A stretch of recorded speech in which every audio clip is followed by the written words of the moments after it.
You've got the fraudster basically on the other end of the computer line. Yes, which is just, it's the creepiest, feeling that someone is in my personal items. Carolyn Morgan had her phone number hijacked, and thieves used it to work their way into her email and steal from her credit card. This charge for, I believe it was 700 and something Canadian dollars. And I said, no, that's not me. It all happened in January, right after she got this late-night text message from her phone provider, Rogers. It wanted her to confirm she was porting her number to another wireless carrier.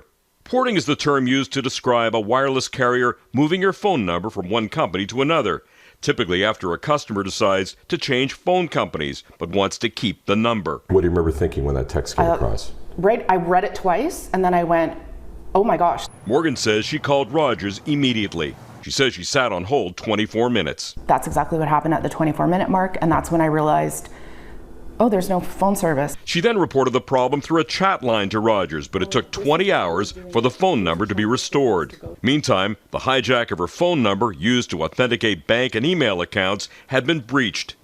In no way would have Rogers been complicit. A Rogers customer service manager explained Rogers wasn't to blame and wasn't responsible. What are you doing for me as your customer in this case? No, because unfortunately we don't compensate any type of law. A spokesperson told us we take protecting our customers' personal information very seriously, and as fraudsters evolve their tactics, we work with other carriers to continually strengthen processes to prevent unauthorized porting. Morgan and other victims say they wish the phone carriers would be more careful. They literally handed the fraudsters or the criminals the keys to the kingdom by not double, triple checking, not having any reinforcement in place to make sure I'm the person who actually requested the port. How did a Maryland woman lose $17,000 even though she had two-factor authentication on all of her accounts? Well, security experts tell I-Team investigator Scott Taylor that it's a lot simpler than you could ever imagine. We all know criminals have multiple ways to steal your identity, but 7 News is sending out a warning. SIM card swapping almost cost Sharon Hussey of Bethesda, Maryland, $17,000. It was absolutely stunning. It was just like my heart fell to the floor. It all started when Hussey got this email thanking her for a purchase of a new phone at Verizon. Minutes later, her contact information at Bank of America changed. The problem? She didn't do either transaction and had two-factor authentication on her accounts. The bottom just kind of dropped out. She called Bank of America, but her cell phone was no longer active. An online attempt required a verification code her phone couldn't receive. Within minutes, her $17,000 was missing. Initially, I didn't realize how big of a deal it was. I thought I had handled it on the first day by calling the bank, calling Verizon, figuring things out. Hussey tells 7 News Verizon said someone in California walked into one of its stores and purchased a new phone along with a new SIM card and used Hussey's current phone number to activate the new phone. When the new phone was turned on, Hussey's phone went dead. Hussey used a landline to contact Bank of America, but it was too late.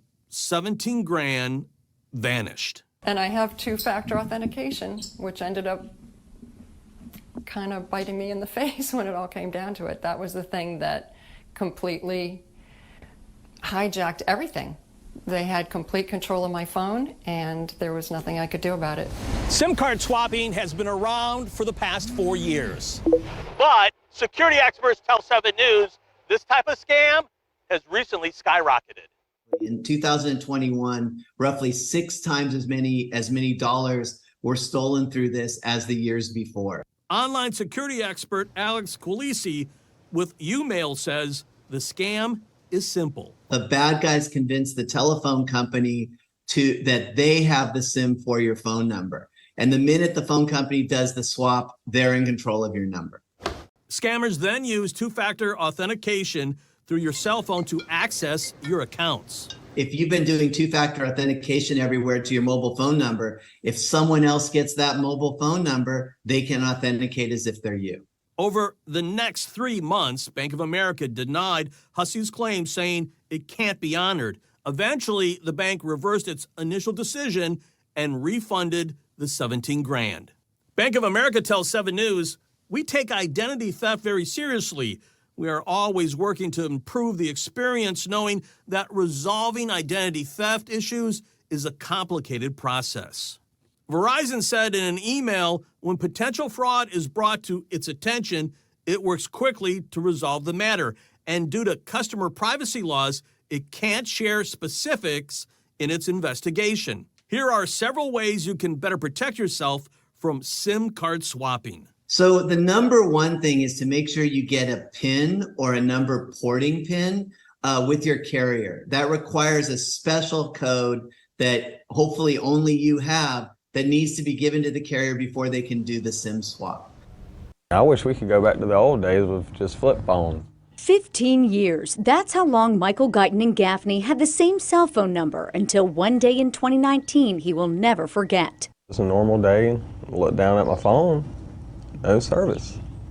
I was trying to figure out what in the world was going on. Called my provider, couldn't even call my provider.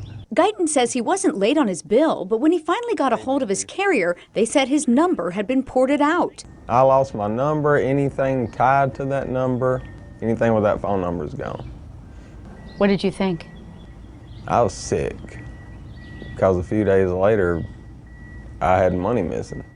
Guyton says his Direct Express account that he uses to pay for insulin was nearly drained. It might sound strange, but not to tech experts like Phil Yanoff in Greenville, who says this spring the same thing happened to his friend, a scam called SIM swapping. He had someone who was attacking his bank information who was so sophisticated they went in and grabbed his phone number from him and then logged into his bank trying to do SMS verification but having another phone that was getting the text messages.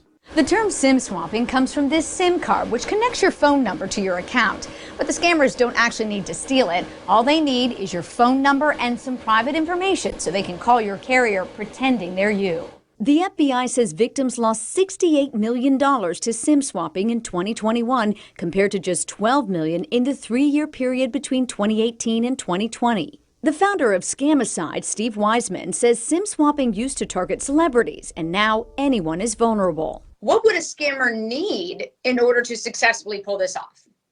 Not a lot. And that's the interesting thing because it sounds like it's very complicated. But what the scammers do is they call your carrier. They answer a simple security question. Sometimes it may be, what was your mother's maiden name? And then that allows them to pose as you and get the cell phone carrier to swap the SIM card into their card. Wiseman says you can protect yourself by setting up a PIN number with your carrier, requesting only in-person SIM card changes, and giving out a Google number to anyone other than close contacts. Take it from Guyton, those extra steps are well worth it. They're not exactly stealing your phone, but whenever they steal your number, that's the beginning point they need to ruining your life. Once they steal your phone number, they can back their way into your account, they can get your sensitive information, and the next thing you know, you're going to be having 30 Amazon orders that you didn't make, and they ain't going to your house.